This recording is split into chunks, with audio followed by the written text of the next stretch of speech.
Серіктестік пен жауапкершілік ерлі-зайыптылардың тең құқықтығы мен тең құндылығының қайнар көзі болып табылады.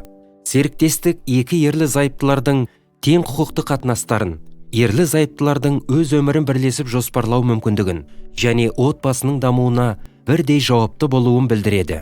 Ерлі-зайыптылар балаларды тәрбиелеу, қаржылық шығындар, бірлескен демалысты ұйымдастыру, демалу және тағы басқа мәселелерде бір-бірінің пікірін ескере отырып, барлық шешімдерді бірге қабылдайды.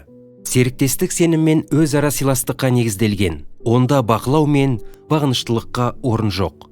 Сонымен қатар ерлі-зайыптылар бір-бірінің және балаларының алдында өз әрекеттері мен шешімдері үшін жауапты болуы керек.